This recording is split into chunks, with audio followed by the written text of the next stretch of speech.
여러분의 구독은 영상을 제작하는 데 큰 힘이 됩니다.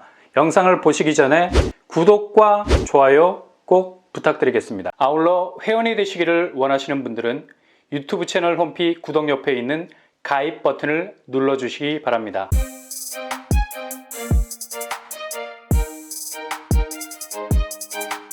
안녕하세요. 범블랑 목토파입니다. 이제 집값 하락세가 워낙 거세게 진행이 되다 보니 완전히 거꾸로 선 막대 그래프가 좀처럼 이걸 뒤집을 만한 반등의 힘은 거의 없어 보일 정도로 하락세가 완연해 보입니다. 완전 혹한의 처마 밑에 달린 고드름처럼 단단하게 하나하나가 매달려 있기 시작하죠.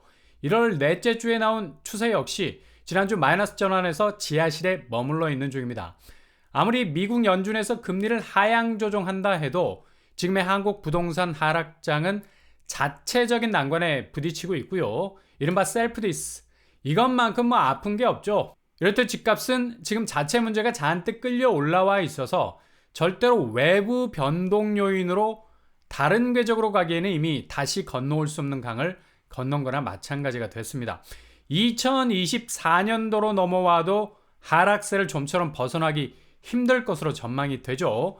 때마침 둔촌주공 실거주 의무 폐지가 국회를 통과할 것이냐의 여부가 지난주 15일 임시국회에서 논의가 될 예정이었는데 이마저도 불발이 된 걸로 확인이 되고 있어요. 가능성은 점점 고산지대 산소가 없어지는 것처럼 희박해져 가고 있습니다. 아무튼 지금 부동산 상황에선 둔촌주공이 무순위 집집을 통해서 진입을 한 퍼센테이지가 많아서 무주택자와는 전혀 무관한 다주택자들 당첨자들이 많이 나왔다는 게 문제죠. 실제 실거주 의무 폐지는 실거주하는 사람들을 보호하기 위해서 투기꾼들의 접근을 차단하기 위해서 만들어진 법인데 이게 주객이 전도가 된 점도 분명히 있습니다. 다른 한편으로는 정말 실수요 목적으로 진입을 하신 분들도 잔금 처리 문제가 일단 전세를 못 주게 되면 난항에 부딪히게 되기 때문에 여러모로 깔끔하게 교통정리가 되지 못한 상황에서 일어난 일이라 혼란스러운 양상이 계속되고 있는데 아무튼 지켜봐야 되겠고요. 이런 분위기와 함께 이제 그토록 높게 보이던 집값 장벽이 서서히 무너지고 있습니다. 본격적인 하락세로 접어들고 있는데 1월 넷째 주 지표가 중요한 건 바로 커다란 낙폭 직전의 보합세. 계속 하향 추세로 가다가 어느 순간 잠시 태풍의 눈 속으로 들어가거든. 고요하죠. 보합이 살짝 오면서 멈칫합니다. 이게 무서운 거죠. 1월 22일 기준으로 부동산원에서 내놓은 집값 지표는 매매 가격 지수가 여전히 하락세를 벗어나지 못하고 오히려 더욱 하강 속도를 더하고 있다는 점입니다. 이젠 언제 떨어지느냐가 문제가 아니라 얼마나 떨어질 것인가의 문제가 더 중요한 거죠. 이후로 낙폭이 가장 중요한 이슈가 될 전망인데요. 일단 서울 매매 가격 지수를 보면 지난주 마이너스 0.04%에서 이번 주 마이너스 0.03% 약간 주춤하고 있습니다. 그러나 강북, 강남 공통으로 마이너스 보합세 유지하고 있고요. 상당히 의미가 있는 지표라 말할 수 있죠. 아마 다음 주 더욱 서울이 확실한 마이너스 골이 깊어질 이유는 거래량이 오늘 1월 26일자로 1월 거래 809건 정도밖에 안 됩니다. 이렇게 거래가 쪼그라드니까 상대적으로 집은 터져 나오고 있고 가격은 아슬아슬 버티기를 하고 있는데 누가 지금 이런 시국에 집을 사줘야 하겠습니까? 당연 집값 하락세는 최악으로 갈 수밖에 없는 거죠. 꽉 막혀 있는 상황을 그대로 재현을 해주고 있는 거고요. 이게 다시 반등으로 가기 위한 단기적 하락이 아니라 앞으로 장기적으로 그것도 낙폭이 큰 쪽으로 가고 있는 현재 진행형이라는 얘기입니다. 지금 상황에선 매수자 관망세는 더욱 웅크리고 방어진을 구축할 가능성 높아지고요. 얼마나 매도자가 시간을 벌 수 있느냐가 문제인데 이런 이유 때문에 거래량이 절벽으로 향할 만큼 한쪽으로 기울어져 가고 있는 상황이죠. 그러니 당연히 매매 가격 지수는 아래로 훅 떨어질 수밖에 없는 거고요. 그리고 수도권으로 가보면 인천은 지난주 마이너스 0.05에서 이번 주에도 역시 마이너스 0.03으로 하락폭은 살짝 축소되는 느낌이지만 그래도 12주째 마이너스 상황. 이게 가장 극적인 포인트로 보이죠. 인천이 그냥 끝없는 나락으로 추락할 수도 있겠습니다. 경기도는 이번 주 마이너스 보합, 마이너스 0.07에서 마이너스 0.07포인트. 지난주에 이어서 계속되는 하락세 추세는 지속이 되고 있습니다. 경기도 집값 낙폭도 상당히 두텁게 떨어지고 있는데요. 지방은 더욱 심각한 편이고요. 대구가 0.04에서 마이너스 0.10으로 하락폭 확대되고 있습니다. 부산은 마이너스 0.06에서 마이너스 0.07, 세종 역시도 마이너스 0.11에서 0.09로 하락폭이 지속이 되고 있는 상황입니다. 이런 식의 지표가 무서운 건 한 번 더 아래로 널뛰기를 하기 전에 이렇게 지표가 잠깐 멈춰서는 경우가 많거든요. 막대 그래프도 전국 마이너스 0.04에서 마이너스 0.05로 더욱 하락의 골이 깊어지고 있고요. 수도권 마이너스 0.06에서 마이너스 0.05, 보합세, 지방은 마이너스 0.03에서 마이너스 0.04로 확대, 서울은 마이너스 0.04에서 마이너스 0.03으로 계속되는 하락세 추세 속에 보합을 이루고 있습니다. 그러나 이미 현장 거래는 거의 구멍이 숭숭 뚫릴 만큼 두께가 두툼할 정도로 그 낙폭의 범위를 더욱더 키워가고 있는 걸 볼 수가 있죠.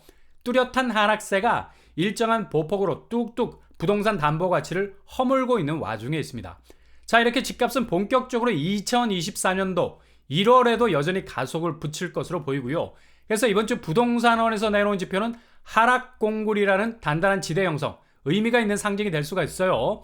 매주 한 계단씩 내려오는 추세는 아주 단단해졌다는 걸 알 수가 있고요. 그러니 조금 더 인내심을 가지고 지켜보셔야 되겠습니다. 그렇다면 전세 시장 어떨까요? 이번 주 전세 가격 동향은 전세가가 올라간다는 소식이 여기저기에서 들렸던 것과는 달리 전세 가격 지수는 오히려 상승폭이 계속해서 줄어드는 모습을 보이면서 보합세, 서울 역시도 전세 상승 분위기는 없습니다.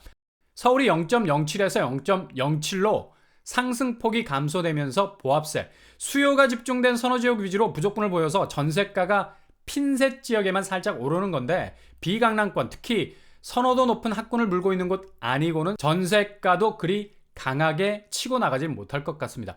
그리고 인천은 0.01에서 0.03으로 하락세, 경기도 0.04에서 0.0으로 상승폭 감소 추세 증가, 그리고 지방은 대구가 역시 매매 가격 지수에 이어서 전세 가격 지수에서도 마이너스 0.05에서 마이너스 0.06 계속적인 하향세 유지하고 있네요. 전세가도 마이너스로 가고 있습니다. 부산도 이미 전세가는 마이너스를 찍은 지 오랜데 마이너스 0.04에서 마이너스 0.06으로 하락 증가세, 세종 역시도 0.04에서 마이너스 0.15로 하락세로 본격 전환했습니다. 전세가가 확실히 많이 약화되고 있는 그런 추세죠. 이렇게 1월 넷째 주 집값 추이는 상승폭이 완전히 꺾인 상태고요. 그리고 더 큰 하락세가 오기 전 태풍 전야 같은 보합세가 가끔씩 나타난다는 것, 비온 뒤 땅이 굳는 현상이죠. 하락 분위기 굳히기에 들어갔다는 점이고요. 아마 반등은 꿈도 꾸지 못할 상황으로 전개가 될 것 같습니다.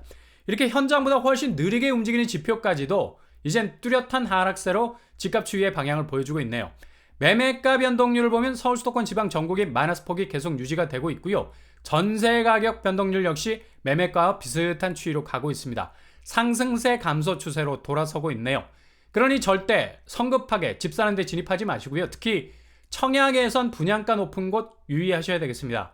구축 매매는 무주택자에게 굉장히 유리한 상황이 찾아올 건 분명해 보이고요. 40%는 쉽게 빠질 가능성 아주 높겠습니다. 동시에 분양시장, 대혼전 양상, 상도 프루지오 클라베뉴가 다시 무순위 3차로 돌아가고 있습니다.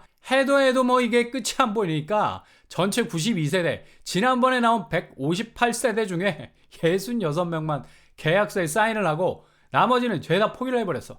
그리고 이문 아이파크자에 여기도 뭐 무순위 나왔다가 지금 3단지 157가구가 무순위 돌렸다가 소량만 계약이 되고 나머지는 죄다 뭐 선착순으로 풀렸죠. 91% 정도가 계약을 포기한 것으로 알려져 있는데요.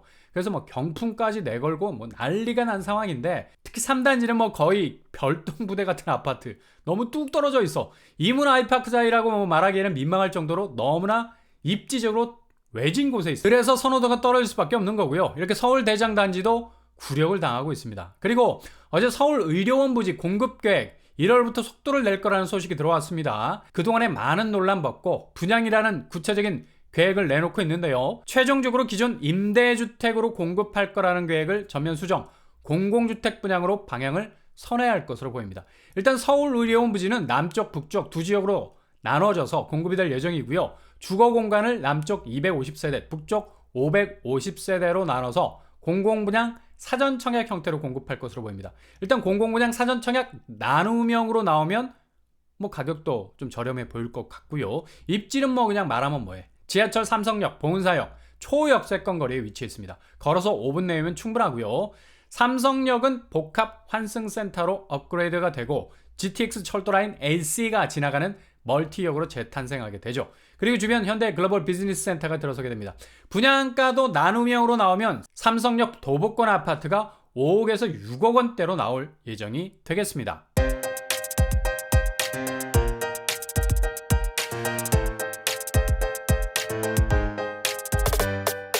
오늘의 부동산 캐릭터처럼 매매 가격 지수는 하락장이 이제 확실한 굳히기로 가고 있다는 걸 볼 수가 있죠. 이게 가속이 붙게 될 것 같고요.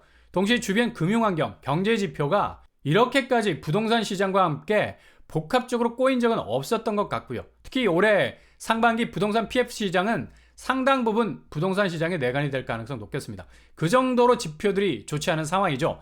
2024년도가 밝았어도 여전히 집값 하락세는 장기 레이스, 그 하락 추세에서 빠져나오기 힘든 것으로 보입니다. 운동화끈 바짝 매시고 준비하실 수 있길 바랍니다. 오늘도 응원합니다. 여러분의 길이 꽃길만 되실 수 있길 바랍니다.